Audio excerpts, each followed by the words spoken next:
Welcome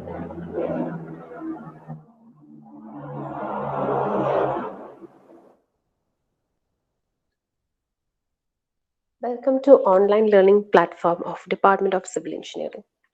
So in today's session, you will be seeing the concepts of major losses in pipes. So this experiment is part of Fluid Mechanics and Hydraulics Machinery Laboratory prescribed by BTU for 4th semester of 2018 scheme.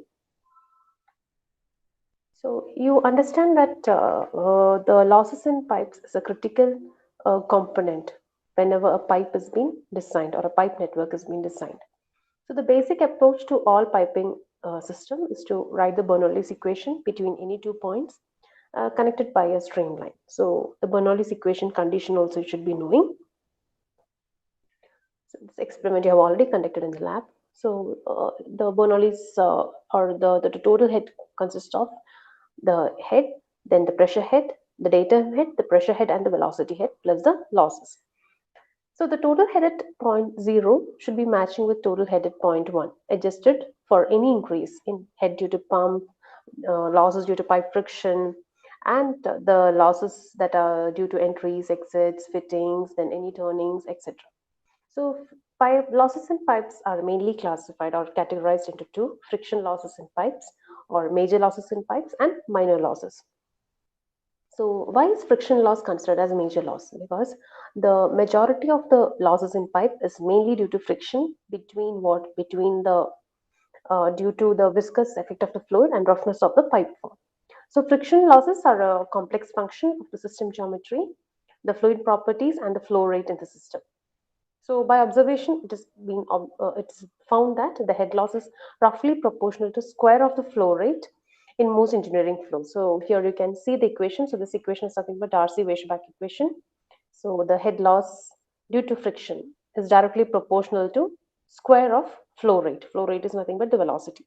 L is the length, D is the diameter of the pipe, G is uh, acceleration due to gravity, and F is the constant.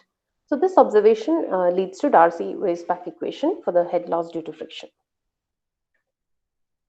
So friction losses in pipes, the frictional factor F is a dimensional quantity and it is used to describe the friction loss in pipe. So in laminar flows, F is only a function of what? Function of Reynolds number and is independent of surface roughness of the pipes. So you already know the difference between laminar and turbulent flows.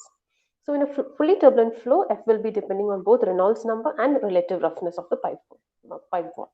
So in laminar flow, only Reynolds number is being considered for considering the friction factor.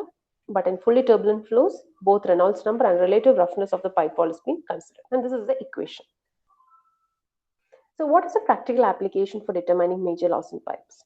So it is actually important to increase the pipe productivity, that is, to maximize the flow rate capacity and minimizing head loss per unit length, because so much of energy and time and money is being put into to transport water from one point to another. So it is really important, to increase the pipe productivity. These losses has to be minimized. So according to this equation, for a given flow rate, the head loss decreases with inverse fifth power of the pipe diameter. So doubling the diameter of the pipe results in a head loss decreasing by a factor of 32, that is 97% of reduction, while the amount of material required per unit length of the pipe and its installation cost nearly doubles, which means that energy consumption to overcome frictional resistance in a pipe conveying a certain flow rate can be significantly reduced at an increased or at an initial capital cost. So that means initially, if you put some money to look into the material, okay, to know the amount of material that might be required, because here the flow rate, the head loss decreases with fifth power of the pipe diameter. So if you're able to increase the diameter of the pipe, that means the head loss will be reduced. So if you're able to put in a small capital cost in the initial stage itself, the losses due to frictional resistance can be significantly reduced. So the typical setup, I think you might have seen in the previous videos or in the upcoming videos. So the setup consists of to measure the losses due to turn or due to the material, etc., and then the setup for determining major losses.